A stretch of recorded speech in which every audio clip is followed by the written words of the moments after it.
और देखो यहाँ पे त्रिज्यखंड है, क्या है, वृत्त का त्रिज्यखंड, यानी वृत्तीय क्षेत्र का वह भाग जो दो त्रिज्या और संगत चाप से घिरा हो। दो त्रिज्या रहेगा और क्या रहेगा उसमें, संगत चाप। यहाँ पर देखो ये वृत्त का केंद्र है, यहाँ से ये परिधि तक का दूरी जो है त्रिज्या है, ये दो त्रिज्या से घिरा हुआ है। और बाकी ये जो क्षेत्र देख रहा है ये सब क्या है, संगत चाप है। क्या है, चाप। वृत्त के किसी भी भाग को वृत्त का चाप कहते हैं। ये अर्क है वृत्त का, ये सब क्या है, जैसे मान लो ऐसे खींच देगा, ऐसे खींच देगा, इस तरह से ये भी देगा तो ऐसे अर्क दिखाया जाता है उस पर, वृत्त का चाप जिसको बोलते हैं। तो वृत्तीय क्षेत्र का वैसा भाग जो दो त्रिज्या और संगत चाप से घिरा हो, इसमें दो त्रिज्या और संगत चाप से ये घिरा रहेगा, उसी को हम लोग बोलते हैं क्या, वृत्त त्रिज्यखंड। क्या बोलते हैं। अब आता है त्रिज्यखंड के बाद देखो क्या, वृत्तखंड। क्या होता है, कह रहा है वृत्तीय क्षेत्र का वह भाग जो एक जीवा और संगत चाप से परिबद्ध हो, यानी एक संगत चाप से बंद हो, घिरा हो, यानी एक जीवा। ये देखो क्या है, यहाँ से लेकर के यहाँ तक हम लोग जो है वृत्त पर जीवा खींचते हैं। क्या खींचते हैं, जो एक वैसा रेखा जो एक बिंदु से होकर दूसरे बिंदु तक जाती है, या वृत्त में कहीं भी जो है इस तरह से हम लोग मान लो कटिंग कर देंगे, किसी वृत्त के समांतर कोई रेखा खींच देंगे इस तरह से, ये सब वृत्त का जीवा हो जाता है। क्या हो जाता है, वृत्त का जीवा कहलाता है। ठीक है, तो ये वृत्त का जीवा ये भी है। अब देखो इसी में क्या है, और जो बच गया वो सब संगत चाप है। ये सब क्या है, अर्क खींचा हुआ, उस पर चाप खींचा हुआ है। तो एक जीवा रहेगा और संगत चाप से ये परिबद्ध रहता है, उसी को बोलते हैं वृत्त की वृत्तखंड। और वृत्तखंड भी दो तरह का होता है। ये पहले जो त्रिज्यखंड बताया है ये भी दो प्रकार का है। कितना प्रकार का, दो प्रकार का। एक का नाम है दीर्घ त्रिज्यखंड, एक का नाम है लघु। लघु त्रिज्यखंड जो होता है वो छोटा होता है, दीर्घ त्रिज्यखंड जो होता है वो बड़ा होता है। तो उसी तरह वृत्तखंड में भी क्या है, ये भी कितना प्रकार का होता है, दो प्रकार का। एक का नाम है दीर्घ वृत्तखंड, एक का नाम है लघु वृत्तखंड। लघु में जो छोटा होगा, दीर्घ में जो भाग बड़ा होगा। ठीक है, अब इसी में इसका कुछ फॉर्मूला है। पहला फॉर्मूला देखेंगे, थीटा वाला, इसमें कोण भी दिया रहेगा। ये सब जो कोण दिया रहता है तो ये थीटा होता है, एंगल। कितना क्या होता है, एंगल। एंगल में थीटा मानेंगे इसमें, कोण में।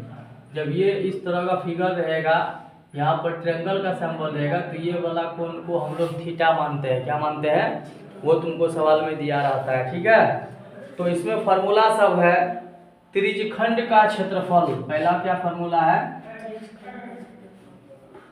त्रिज्यखंड का क्षेत्रफल थीटा बट्टे 360 डिग्री पाई आर स्क्वायर। क्या होता है फॉर्मूला त्रिज्यखंड का क्षेत्रफल का, थीटा बट्टे 360 डिग्री पाई आर स्क्वायर। ठीक है ना।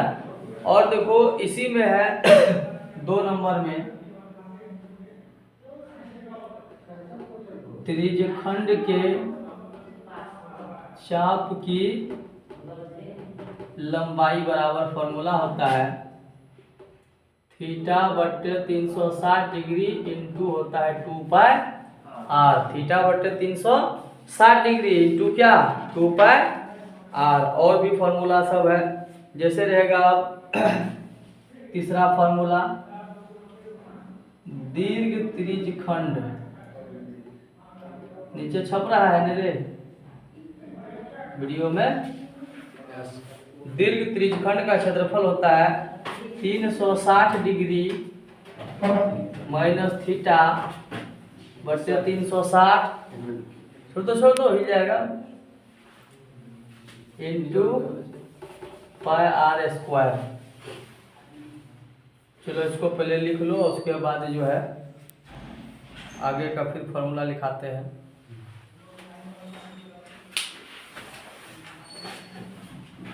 इसको लिख लो, उसके बाद फिर आगे।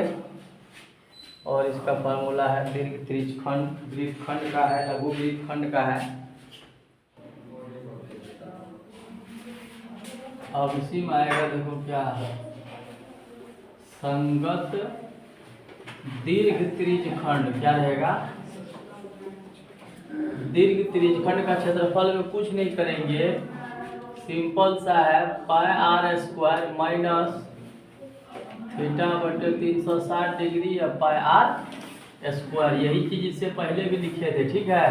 तो उसमें क्या किए थे, पाई आर स्क्वायर को कॉमन भी ले सकता है, तुम क्या कर सकता है, ये वृत्त का क्षेत्रफल में त्रिज्यखंड का क्षेत्रफल को जब माइनस कर देगा तो वो दीर्घ त्रिज्यखंड का क्षेत्रफल निकल जाता है, ठीक है। अब देखो है आगे, वृत्तखंड का क्षेत्रफल क्या लगाना है, इसका फॉर्मूला होता है वृत्तखंड का क्षेत्रफल में थीटा बटे 360 degree pi r square minus 1/2 r square sine theta, ठीक है। थीटा बटे 360 degree by r square minus 1/2 r square sine theta. ये फॉर्मूला पर भी सवाल बहुत सारा है, इसमें बुक में दिया हुआ, इसको बनाना है।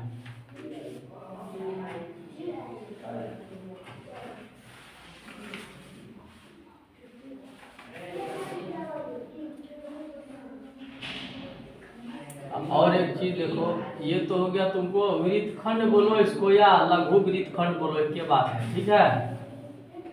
दीर्घ वृत्तखंड किसका क्षेत्रफल, दीर्घ वृत्तखंड का क्षेत्रफल में क्या बोले थे, कुछ नहीं करना है, शुरू में लगा देना है वृत्त का क्षेत्रफल। क्या लगा देना है, pi r square minus theta बटे 360 degree pi r square minus 1/2 r square sine theta. तो ये निकल जाएगा दीर्घ वृत्तखंड का क्षेत्रफल। अब एक इसमें और पूछेगा, वृत्त के चतुर्थांश का क्षेत्रफल। किसका क्षेत्रफल, वृत्त का क्या निकालने देगा, चतुर्थांश निकालने देगा। चतुर्थांश निकालने देगा तो फॉर्मूला होता है 1/4 पाई आर स्क्वायर। ये फार्मूला से ये टोटल चैप्टर जो है बन जाएगा 12.12। और वृत्त का जो जनरल फार्मूला है वो तो पता ही है। और एक चीज याद रखना है, एक तो यहाँ पर लास्ट में वृत्त के केंद्र पर 360 डिग्री का कोण बनता है। कितना डिग्री का, 360 डिग्री है सेंटर पर। एक जो है कि मिनट वाला सुई जब जो है पूरा एक चक्कर लगाएगा घड़ी के अंदर में, तो वो जो है 1 घंटा बराबर कितना डिग्री पर घूमेगा, 360 डिग्री का कोण बनाएगा। 1 घंटा में घूमेगा जो 60 मिनट में। वृत्त का जो मिनट वाला सुई है वो 1 घंटा जब रनिंग करेगा तो कितना डिग्री का कोण बनेगा वहाँ, 360 डिग्री। इस थ्योरी को लिखो, ये थ्योरी वृत्त का समाप्त हो गया। अब आगे चैप्टर में फिर चैप्टर शुरू करते हैं। वृत्त का थ्योरी कैसा लगा आपको, आप लोग कमेंट करें और वीडियो को ज़्यादा से ज़्यादा शेयर करें। और नेक्स्ट वीडियो में हम फिर जो है वृत्त का चैप्टर लेके उपस्थित होंगे इस वीडियो में। तब तक के लिए जय हिंद, जय भारत। आइए तो हम फिर से उपस्थित हो गए कक्षा 10 का 12.1 चैप्टर को लेकर के। आप लोग 12.1 चैप्टर, चूँकि हम क्वेश्चन बोर्ड पे नहीं लिखेंगे, मार्कर से लिखना होता है, तो आप लोग बुक अपना अपना सामने में रखें, हम क्वेश्चन को पढ़ देंगे और क्वेश्चन नंबर दे करके जो है फिर क्वेश्चन को सॉल्व करेंगे। तो आइए 1 नंबर क्वेश्चन हम लोग 12.1 का और कक्षा 10 का जो है हम लोग बनाने जा रहे हैं। और जो है कि मोस्ट VVI क्वेश्चन है, जो कि आपको एग्जाम में भी पूछ सकता है, बोर्ड एग्जाम में। तो क्वेश्चन पढ़ते हैं। क्वेश्चन है, देखिए, 2 वृत्तों की त्रिज्याएं क्रमशः 19 सेंटीमीटर और 9 सेंटीमीटर है। यानी कह रहा है कि 2 वृत्त है, उसका त्रिज्या हमको मालूम है। कह रहा उस वृत्त की त्रिज्या ज्ञात करें जिसकी परिधि इन दोनों वृत्त के परिधियों के योग के बराबर है। सबसे पहले तो 2 वृत्त दिया हुआ है, जो सवाल में दिया रहता है आप लोग उसको लिख लीजिए। दिया है कि दो वृत्त जब ये दिया हुआ है तो एक को मान लेंगे R1 इसका त्रिज्या और दूसरा वृत्त की त्रिज्या को क्या मानेंगे R2 दिया हुआ है। तो R1 19 सेंटीमीटर है और R2 आपका दिया हुआ है 9 सेंटीमीटर। कह रहा है कि उस वृत्त की त्रिज्या ज्ञात करें जिसका परिधि, ये दोनों वृत्त का जो त्रिज्या दिया हुआ इसका परिधि के योग के बराबर है। तो मान लेंगे, माना कि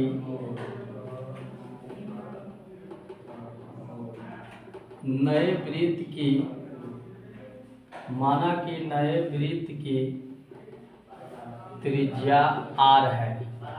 जो एक नया वृत्त हम माने हैं उसका त्रिज्या R है और अकॉर्डिंग टू क्वेश्चन से कहा कि इस वृत्त का जो परिधि है, जो त्रिज्या वाला ये R त्रिज्या वाला जो वृत्त है इसका जो परिधि होगा ये दोनों त्रिज्या वाले वृत्त के परिधि के योग के बराबर है। क्वेश्चन में पहले कह दिया तो लिखेंगे अकॉर्डिंग टू क्वेश्चन से नए वृत्त की परिधि बराबर है, ये दोनों वृत्त जो दिया हुआ है दोनों